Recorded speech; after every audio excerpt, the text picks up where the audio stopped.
Shalom, halo, selamat pagi rekan-rekan sekerja Allah. Bertemu lagi dengan saya di dalam renungan pagi hari ini. Kita akan memulai renungan, tapi sebelumnya kita berdoa dulu ya. Yuk. Tuhan Yesus, terima kasih Tuhan kalau Tuhan sudah pimpin kami sepanjang malam dan kami pagi ini boleh bangun dengan tubuh yang sehat segar Tuhan. Bapa, Engkau rapi kami hari ini, biar damai sejahtera yang berasal daripada Engkau Bapa turun atas kami sehingga kami bisa melewati menjalani hari ini Bapa bersama-sama dengan Engkau Tuhan.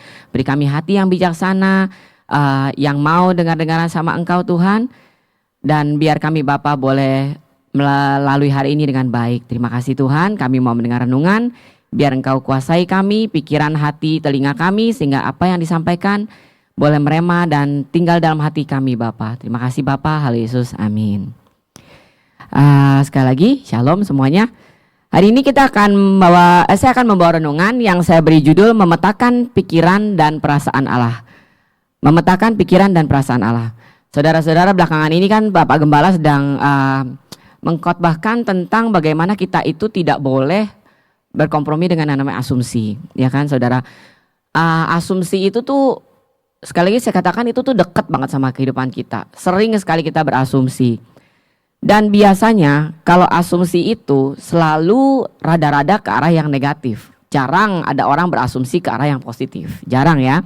Nah, kita seringkali karena kita mengikuti asumsi-asumsi yang negatif itu sehingga membuat kita itu jadi ngedown. Ya kan? Karena ya tadi saya bilang asumsi itu seringkali negatif. Akhirnya kita itu jadi ngedown.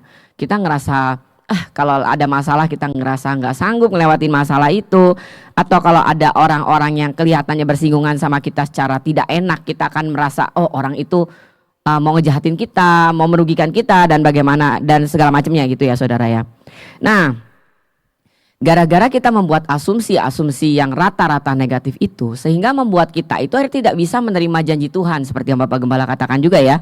Kita jadi nggak bisa menerima janji Tuhan tuh. Kenapa? Karena kita memasukkan semua unsur negatif ke dalam pikiran kita, bukan hal-hal yang positif, ya. Nah, kayak Tuhan bilang, wah kita akan menjadi naik, nggak pernah turun. Terus kita ngomong gini, mana mungkin sih kita bisa naik terus nggak pernah turun gitu kan? Buktinya orang bisa kaya, bisa miskin gitu kan ya. Bagaimana bisa kita naik terus nggak pernah turun gitu kan? Nah, itu tuh kekuatan asumsi membuat kita jadi lemah. Nah, saudara mau bertahan dalam kondisi yang seperti itu? Tentu enggak ya.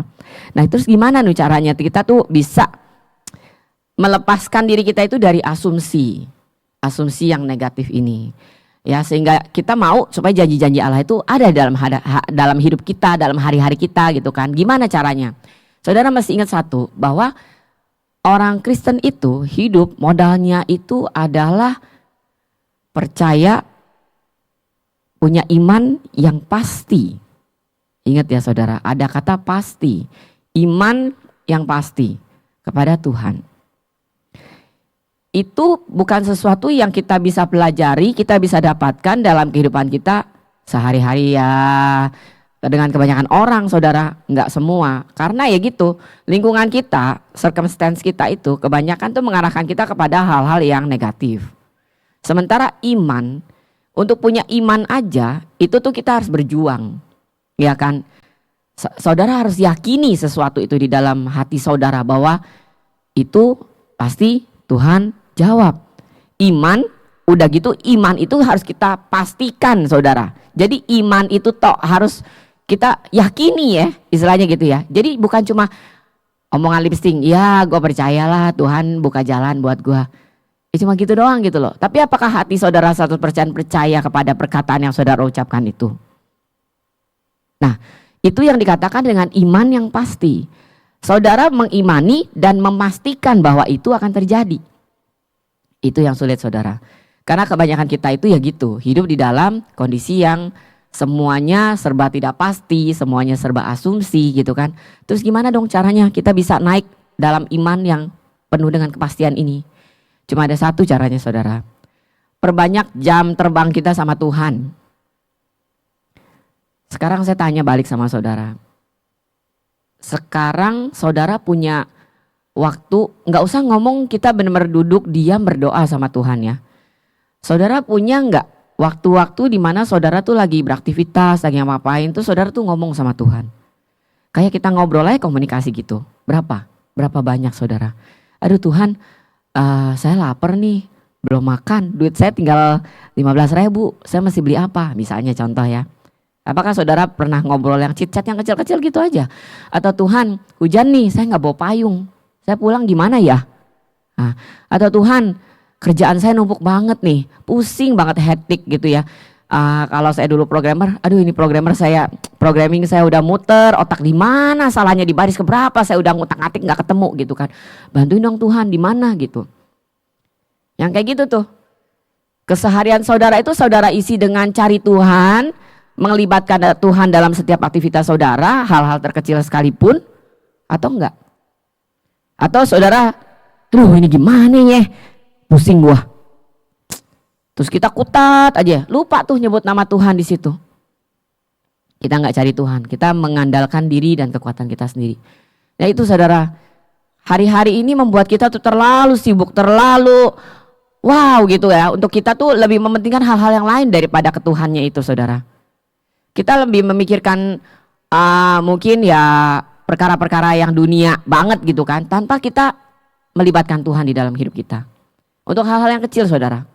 Ketika kita melibatkan Tuhan di dalam hal-hal yang kecil, ketika kita mengandalkan Tuhan di dalam hal kecil, kita ngobrol sama Tuhan di dalam hal-hal keseharian kita, di sanalah kita mulai bisa mengerti jalan pikiran Tuhan tuh kayak apa, perasaan dia itu kayak apa.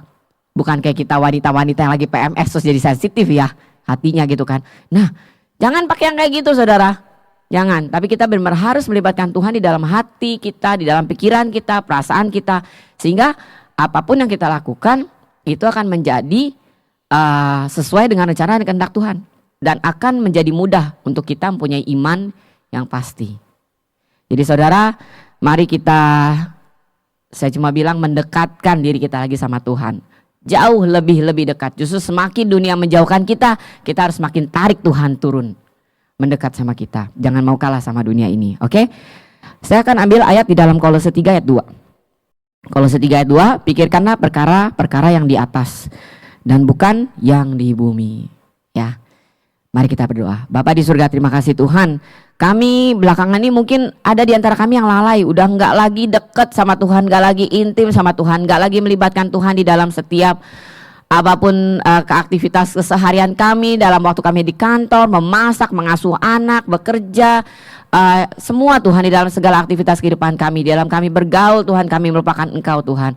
Izinkan kami Tuhan untuk boleh berbalik kepada hati-Mu Tuhan, mencari Engkau dengan segenap hati kami, melibatkan Engkau di dalam setiap hal-hal yang terkecil di dalam kehidupan kami Bapa. Sehingga kami bisa memetakan pikiran dan kehendak-Mu di dalam hidup kami, dan kami bisa lepas dari asumsi, dan kami bisa hidup berkenan sama Engkau Tuhan. Kami mau terima janji-Mu, kami mau hidup di dalam kehendak-Mu Tuhan. Biar Engkau yang pimpin hidup kami. Terima kasih Bapa, kami menyerahkan hari ini ke dalam tangan-Mu. Haleluya Yesus, amin. Shalom, Tuhan Yesus memberkati. Bye.